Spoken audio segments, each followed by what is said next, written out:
Hey, what's up, everybody? So we're almost into October. It's almost time to start using my wood stove.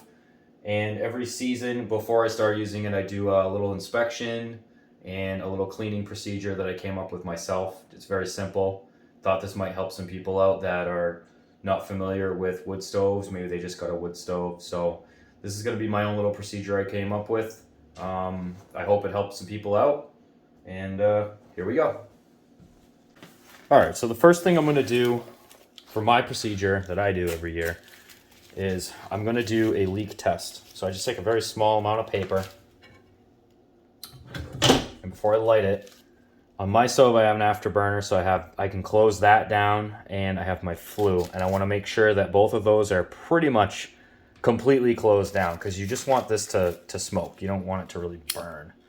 It's going to burn. I might have to blow it out, but just want a little bit of smoke inside the stove, not enough to get it hot. After it's burning and it goes out, there's going to be a lot of smoke inside the stove, and you just want to take a fairly bright flashlight. This is a quantum flashlight from Harbor Freight, and you just want to look over the stove. Now, I already know that my door actually leaks a little bit, but when the flue is even cracked, it won't. And it's good practice to have a carbon monoxide sensor near your stove, just in case. So anyway, you just take a flashlight and just look for any kind of signs of smoke coming out of the stove that would indicate a leak. And I mean, this kind of comes down to preference. For me, I don't mind having a couple little slight cracks, like I have a crack in the door, not a physical crack, but the door, it doesn't like completely seal. And I like having that because when it's really cold out, it actually feeds it air a little bit. And I know it's not supposed to, but this is an old stove. It's kind of hard to get it perfect. So I don't have any leaks anywhere. This stove actually looks pretty good. I did have a little bit of smoke coming out of here off the top plate, but it immediately went away as soon as I opened up my flue just a tiny bit. So it also helps if you do this in a slightly dim room. You might notice the video is a little dim, and that's because I'm just trying to be able to see any smoke coming out. So that's my leak test. It looks good. I've never had my carbon monoxide detector go off while it was going, even when it was like almost 100% closed down. So that's another thing. You know, you should invest in a carbon monoxide detector. But yeah, that's the leak test. So now we're just gonna clean it out. So the next thing I'm going to do now is I'm just going to clean out all of the ash. So this stove actually has a layer of, obviously a thick layer of ash in it, but also the Vermont Castings stoves, like these older ones, they have like ribs running like vertical in here, and they recommend that you put like I think it's like a 2-inch layer of beach sand in the bottom of it. So not all stoves. I know some stoves have fire brick in them, which it might even be easier cleaning those. Also, you might have side access. I can only clean this one from the front. And the way the door is, I can't open it from the front anymore. It's kind of like permanently sealed. So I'm going to be cleaning this out. You can use a fireplace poker like this just to break up all of the ash and soot buildup, because it does kind of get kind of hard depending on what you're going to use to scoop it out with. So I usually break it up first. You could use like a screwdriver, pretty much anything, and just be careful you don't damage anything, which I don't really think you will with a cast iron stove. And then for scooping it out, I mean, you can use a small shovel. They sell a shovel for stoves at Lowe's. It's like $10. It's like this metal one, but it's really long. It's probably as long as this is. I think it said it was like 19 inches long or something. So I couldn't actually like get it in there. So I just went to Walmart and bought like this food scoop. I can't get it in view. It was like $1.50. So once I break it all up, I can just scoop it all out, and it's very handy to have like a big bucket around, metal bucket, especially if you're going to be shoveling it out with hot coals in at any point. It's good to have a metal one. So I'm going to clean that out, and I'll move on to the next step. Here you can see I have it all cleaned out. Those are the ribs I was talking about. So if you have an old stove like this one that doesn't have fire brick in the bottom or on the sides, they usually will recommend that you put a couple inches of beach sand down, or play sand, I guess. You can get it at Home Depot for, I think it's a 50-pound or a 40-pound bag. It's like $5. It'll probably last you, who knows, it could last you 5 or 6 seasons depending on how much you put down. I usually generally will fill it just around this edge right here below these holes, because these holes are drawing air. So I do it like right about there, cover up the ribs, and it just prevents cracking on the bottom of the stove, as far as I know. But yeah, it's like an insulating factor. So once you have it all cleaned out, I'm not gonna add the sand till the very last part of this. I'm actually gonna pull the stove out now, and for you, it may be different as far as your access to your stove in the back of your stove for cleaning purposes.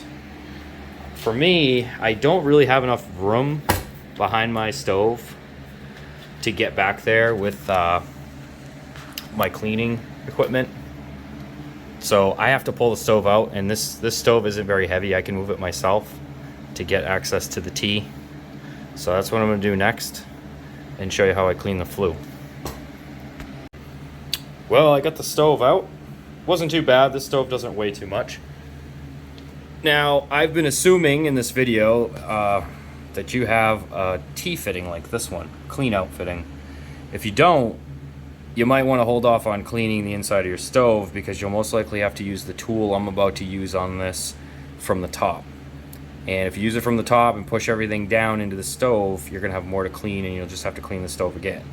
So if you are lucky enough, if it was installed correctly, you'll have a T-fitting like this one with a clean out cap. So looking at mine, it actually doesn't look too bad. Sorry, it's a little out of focus here, but you can see that cleans out very easily. Clean out my damper, and it actually looks pretty good. So we're gonna do the next step right now.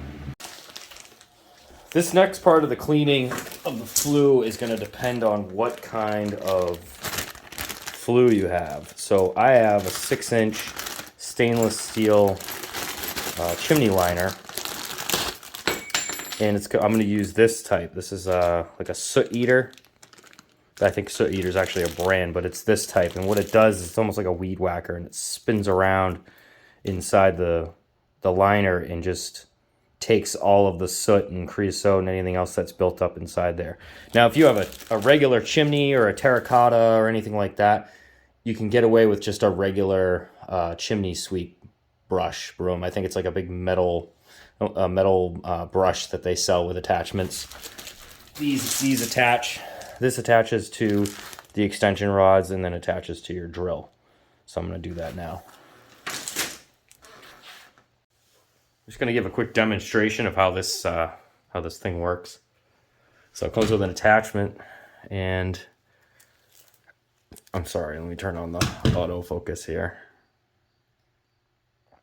Maybe we can get a little better shot. There we go. So it comes with this little attachment that attaches to the drill. A little push button, spring-loaded push button, and it just slides right in there. You just gotta push it together.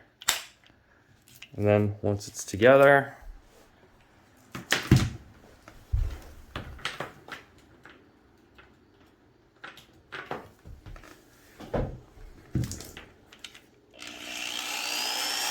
that's it. That's how it works. And obviously you're going to attach the rods and go up the chimney with it, adding a section as you go. So doing mine's a little awkward because mine's like straight down. It's very low. Let's pop this cap off. They do have some flexibility to them. Slide it up there. I actually half expect mine to be fairly dirty from what I was burning last year. We'll see. Let's see what it looks like.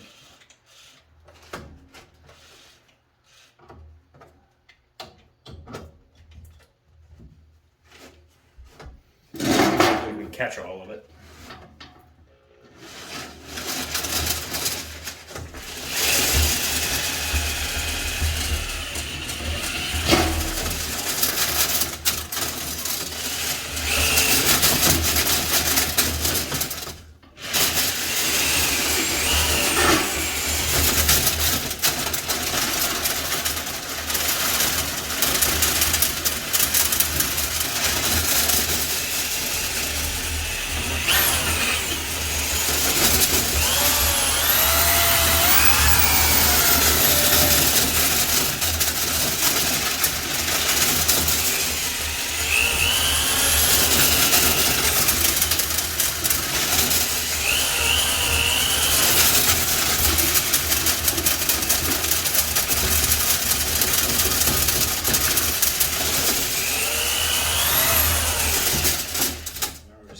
attach another one to it.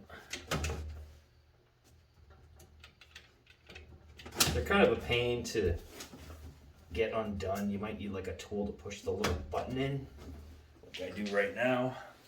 It does come with like a little 45-degree Allen slash it's like a pick tool kind of. So I can push it in and add a section to it. This is the most time-consuming part, obviously, because you've got to do 3 feet, add a section, do 3 feet, add a section until you're all the way to the top. My chimney is about 13 feet, I think, 13, 14 feet, so shouldn't be too bad. I know some people that end up doing this are going to have a way taller chimney than me, but overall, it's not too bad.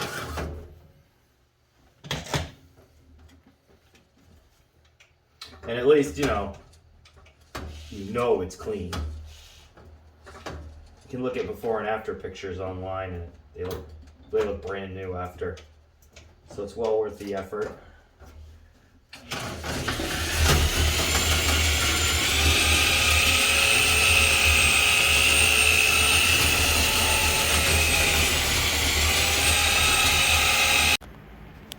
Well, here we are. It's all clean. That's everything I got out of it. You can see it's not very much at all. And I went over it a few times, each 3 feet, overlapping. It wasn't too dusty. I feel like if you keep the speed down, the very fine particulate that goes up in the air, it's not too bad at all. There's a little bit around the stove. I don't know if you can see it. Not too much though. I caught almost all of it. Now I have something to confess. So if you've made it this far through my video, I'm going to give you a little secret. So this is all the soot that was in my roughly 14-foot, 6-inch liner. It doesn't really look like that much at all. It's really not. It's really not that much soot at all. So here's my confession, and I know I'm probably going to catch a lot of hell for this, but I'm willing to take that chance to help out other people. So this amount of soot right here is not just from one season. That is the soot of 2 seasons of burning. Now, generally speaking, before I even tell you this, I burn roughly from the middle of October until, I don't know, probably about somewhere in the end of March into April. Depends on how chilly it gets at night. Because fortunately for me, half of my house on the back half that faces south gets sun all day, and my house is effectively warmed by the sun during the day. But around 4 or 5 o'clock, I have to start a fire. And in case you're wondering, you might be wondering what I burn.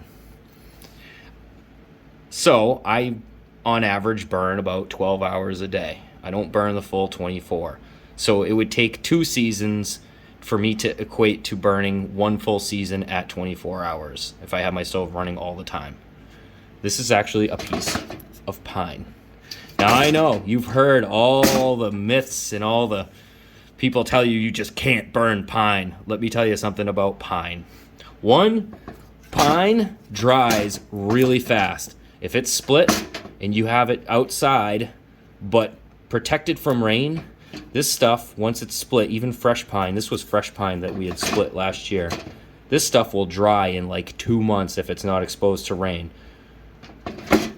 Also, it burns for a while. It's fast, hot heat, like very, very fast heat. But the coals last for a very long time. If I load my stove around 9 o'clock at night, it will burn till 6 o'clock in the morning. And I'm running an old ass 40-year-old Resolute 1 stove that is completely inefficient. It has leaks around the door in the front, so it sucks more air, giving it more air, making it burn faster. I have this, this is an automatic damper. As you can see, it's not so automatic anymore. I actually put a magnet on it, and I attach it to my wood box over here so that I can manually keep it open just a little bit to give it enough air. At night, what I'll do is I'll make sure it's only open just a little tiny bit to give it enough air to keep it going. But that's it. I burn pine. I've been burning it for 5 years now. This is 2 years of burn. And as you can see, There is barely any soot in there. And it's not like it went everywhere else either. I mean, I didn't clean up yet. It burns very, very clean. There's no creosote. You're only going to get creosote buildup in your pipe if you're burning it unseasoned. You know, if it's still wet wood, like you just chopped it down, maybe you waited a few weeks, you're going to get creosote because of the moisture in the wood. But if you let it sit out for 3-4 months, maybe, I mean, I'll be honest, I actually had some pieces that were split thin enough, almost tinder, but just enough to be, you know, a log, I would call it. I had them dry inside of like 6 weeks. They were ready to burn. They were nice and nice and dry. You know, this is very dry. This is my little secret about pine. And I know people are gonna give me hell. You can't burn pine. You're gonna have creosote. You're gonna have a fire. Listen, never had a fire. My chimney, the first year after I burned all pine, for actually longer than 12 hours per day, it was clean as a whistle. It didn't even need to be cleaned. So I waited a second season and it still didn't need to be cleaned. I didn't have to clean it for the first 3. So I'm on my 5th season now. So I'm cleaning it 2 years later, and this is what I've got. So moving on, we're gonna button all this up. The next thing I'm gonna do is I'm just gonna reconnect this. I'll show you how to do that real quick. There's one little thing I wanna add instead of just slapping it back together. I just wanted to say one more thing about pine. The biggest reason you'd wanna burn pine, besides all the reasons I just gave you, is that up here in New England, the going rate for a cord of hardwood that's seasoned is roughly $250 to $400. The average is around $300 for a cord. Pine, you can get this shit for free, or sometimes you can find it for $50 to $100 a cord, already seasoned, ready to go. So I just didn't want to give up on that quite yet. I know some people are gonna give me hell for it. I'm already like, maybe I'm gonna start regretting talking about the pine, but there is nothing wrong with pine. In fact, there are some parts of Canada that they can't even get hardwood. They have to burn, pine and fir trees and things like that. So just throwing that out there. So one of the last things I like to do before I put this back together, and again, this is going to depend if you even have to take your stove out like mine. I have to move mine so I can get in here and have enough room. Maybe you don't. Maybe you want to move your stove out just to do this. So in an effort to prevent any sort of carbon monoxide, leaks, anything like that, I use some of this high heat furnace cement. And I'm just going to apply it around this on the outside. The stove part will slip over it. And sometimes I'll even take a little bit and put it along the edge and just kind of mold it in. After a few heat cycles, almost a whole season, it does tend to harden. It will fall, it'll crack, fall away. But the seal that it makes will remain intact. I also like to hit the little screw holes that hold this pipe to the stove as well. Is it absolutely necessary? No, it's not absolutely necessary, but I sleep better at night. So just a little something extra. One of these tubs, I'm not sure how much this costs. It's got to be around $15-20. This tub will probably last you like, I don't know, till it's no good. It's probably enough to do this 50 times, if not more than that. So maybe you can get a smaller tub because this is a half gallon. Maybe they sell smaller ones. I'm not sure. I didn't know how much I needed at the time, so I bought the big one.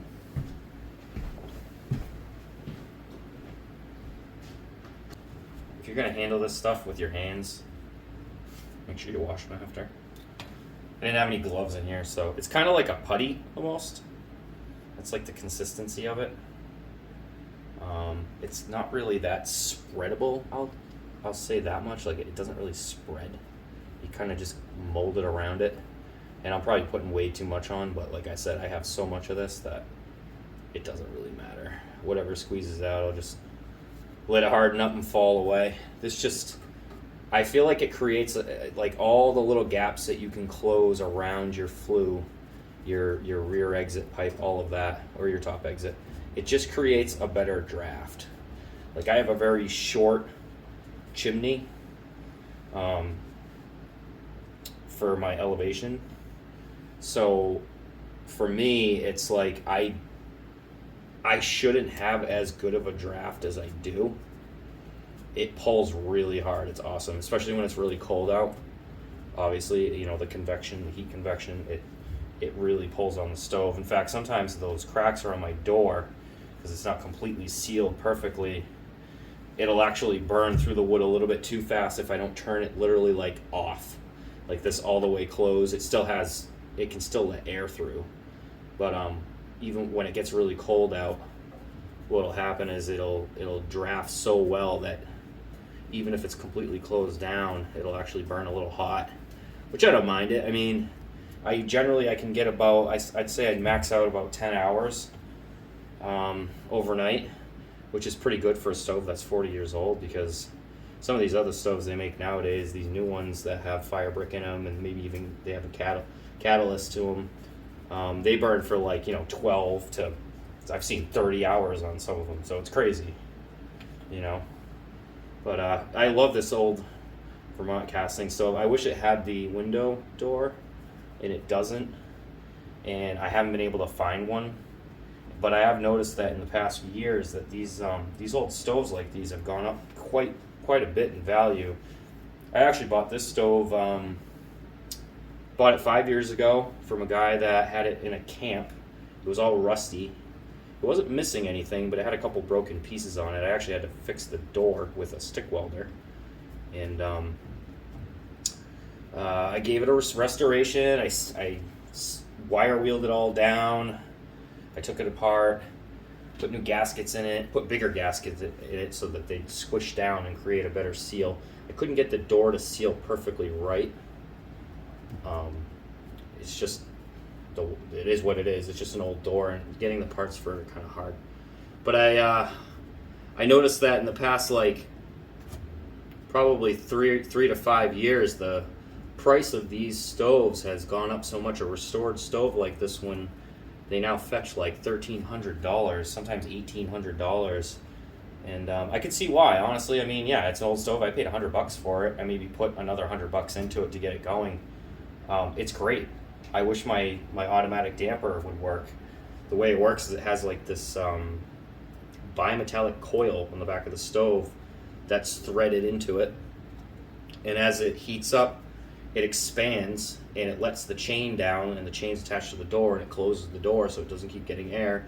And then as the stove cools off, the coil coils itself back up and then opens the door back up to give the stove more air so that it gets hot again. It just doesn't work, so I have to manually do it. And if it still worked, I bet you I'd probably get 12 hours burn time out of it easily. So my stove has some quirks. It's 40 years old. It is what it is. It works. It was $200, maybe a few $100s for the liner. I installed all this myself. It works great. It does have fire blocker insulation around all of the liner all the way up the chimney. So it's not too hard. It's a little laborious, but it's not too bad. Let's put this thing back together. So if you have an antique stove like this that doesn't have fire brick, you can get this sand, just all-purpose sand from Home Depot. Comes in a 50-pound bag. It's like $5. I mean, you can go out in the driveway and get some if you want, but that bag will probably last like 5-6 years, if not longer, because it doesn't take very much.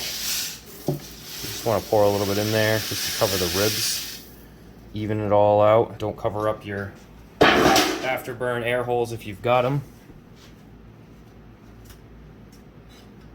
Just enough to insulate the bottom of the stove from the heat. Open up the flue, let all that dust out.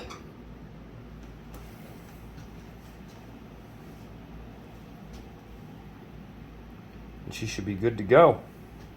Ready for another season. There is one more tip I wanted to show anybody that burns wood. If you have a deck that you can store wood under, let me just turn my flashlight up here. So I put these corrugated roof panels in it underneath my deck, and what it does is it captures all the water and pushes it all out that way and keeps all my wood dry. So this is all the pine I have. It's about 1.5 quarts, I would say, maybe almost 2. And some of the stuff right here was only stacked a month or two ago, and it's pretty dry, all ready to burn already. So just something I wanted to point out, just trying to help people out. Give it a shot. You know, putting up the roof panels wasn't too bad. I staggered the joist beams all the way. I put 4 in. There's one right there. You can see the line of screws, one right there and one right there. So it helped out significantly, keeping all my firewood dry. So that's it for this one. I hope everyone enjoyed it. It's probably boring as hell, but I hope my procedure for getting yourself ready, getting your wood stove ready for the season coming up was helpful. And I'll see you soon.